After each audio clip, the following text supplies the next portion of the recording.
Hello, ladies and gentlemen. My name is Charles Dyer, and you're listening to a reading of The All-Guardsman Party by Shaggy. Link to the full story will be in the description, and I hope you enjoy. And as always, stay alive out there. Our DM can be a little evil. Last weekend, our group got together for a marathon session to start a new campaign in a new system. Upon arrival, we were all given copies of the Only War sourcebooks and told to build a regiment.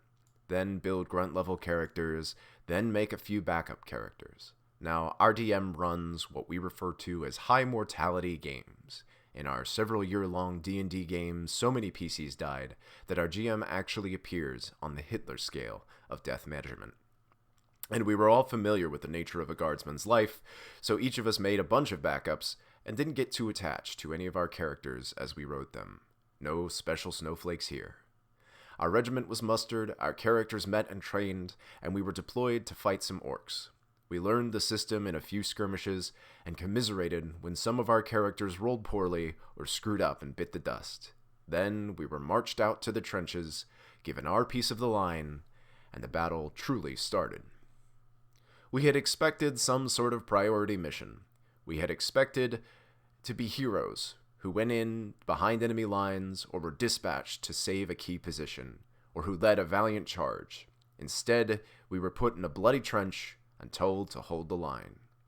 The orcs came, and we killed them. The orcs came again, and we killed them. The orcs came again, and we killed them, but now we were low on ammo. The orcs came again, and some of us died. The orcs came again, and this time they brought a tank, and the rest of us died. Except for me. I ran. The first session ended there with our first set of characters dead in the trenches. We agreed that it was a proper introduction to the life of a 40k guardsman, and got ready for our next day's session, where we expected to finally be sent on our mission. The second session started with us watching my character's execution by the commissar. Then we were put back in the same bloody trench and told to hold the line. We did better this time. We actually held out long enough for fresh ammo and reinforcements to come up, but in the end, we died. Then we brought up new characters and did it again in another part of the trenches, then again, then again.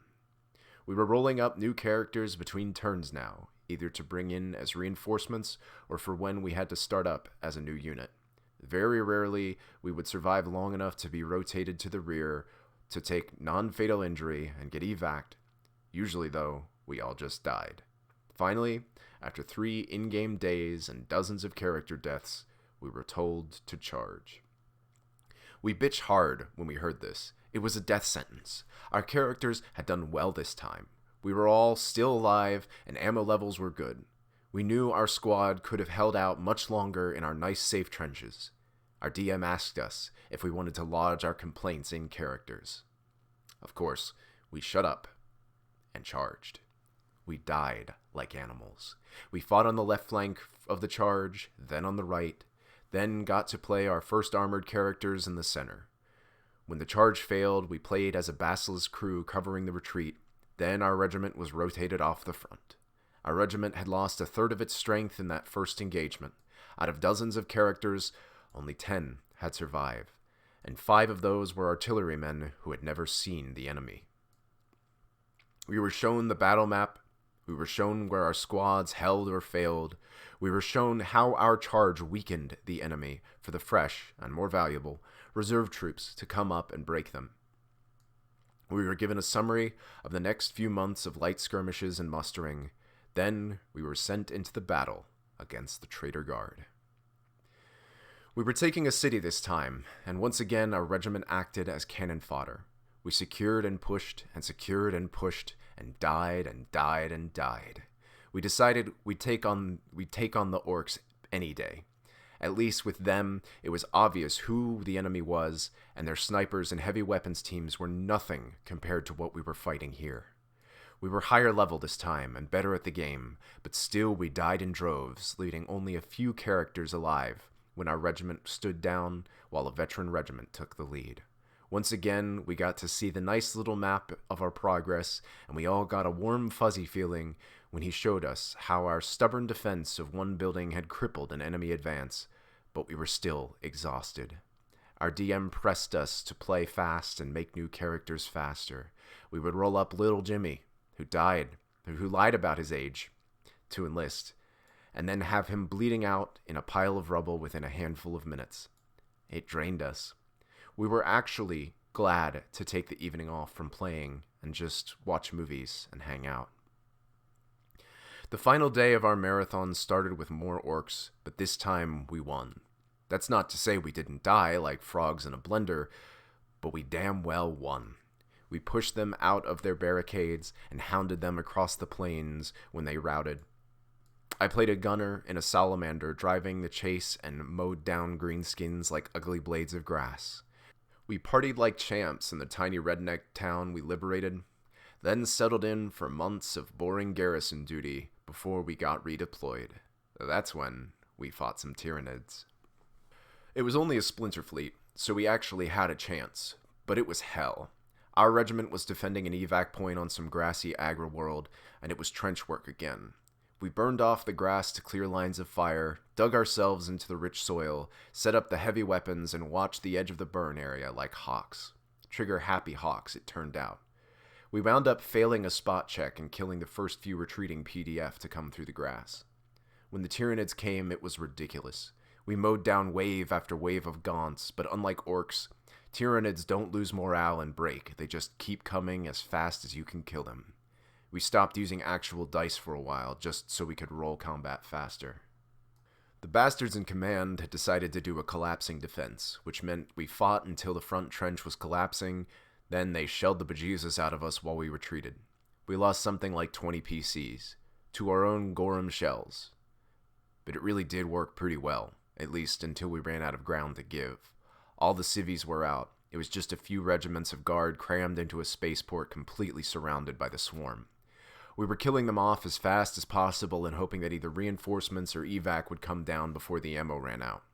Things started to get bad when the higher forms of Tyranids started appearing. Gaunts and gargoyles are bad enough, but it was when the warriors showed up that we started taking serious casualties. The evac shuttles had started to ferry men up, and we had actual air support. Unfortunately, our regiment was going to be the rear guard. The end was in sight, and morale was holding up well, right until we encountered a lictor brood, and things started to fall apart. I hate lictors. Bloody hate them all. We played 3 backline squads in a row, and each one was torn to bloody shreds by those sneaky bastards, all without us landing a single kill.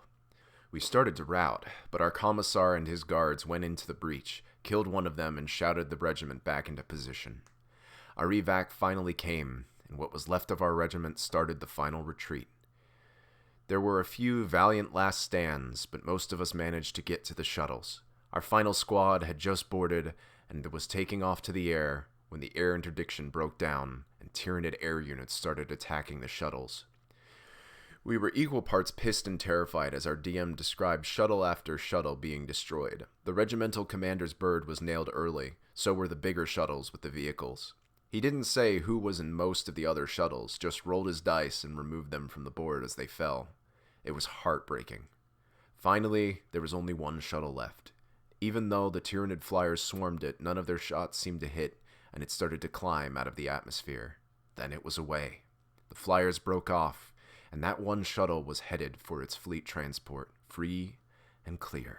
Inside the shuttle, our last set of characters was trying to figure out what the hell was going on. There were about 50 guardsmen crammed into 20-man shuttle, and no one was telling us anything. We had all heard the Tyranid flyers attacking, and everyone felt it when we hit space. The guardsmen close to the cockpit relayed that they could overhear from the pilot's radio, so everyone knew that the other shuttles had been attacked, but no one was sure exactly what happened. In any case, we were all happy to be alive, and we were looking forward to getting off the crowded shuttle. Then the shuttle stopped. The guardsmen near the cockpit told us we were being redirected to a different transport, and the pilots did not look happy. When the shuttle docked, everyone piled out, and we found ourselves in a completely empty loading bay. An order came via the speaker system to form up by rank for inspection. At this point, our GM gave us a list of the guardsmen who were in the shuttle. Every single character who had survived a battle had been on the shuttle along with a few other grunts. All 37 of our beloved Guardsmen had lived, with the exception of the artillery crew we played, but screw those guys, the team-killing jerks. We formed up, and after a bit of waiting, the doors opened. Then a few squads of stormtroopers marched in and instructed us to drop our weapons. There was a bit of argument on this point until the captain of the stormtroopers pulled out an inquisitorial rosette and told us that we were currently guests of the Ordos Xenos. After we were done pissing ourselves and disarming, an acolyte and a team of Medicae entered. They were informed that our regiment had been disbanded. We were officially dead, and we would all be subject to a scan for gene-stealer infection. At this point, our DM ended the session. We were each handed copies of the Dark Heresy core book, a list of our surviving guardsmen with the filler grunts crossed off, and we were told to pick our characters for the next game. So yeah, that's how our DM does backstories.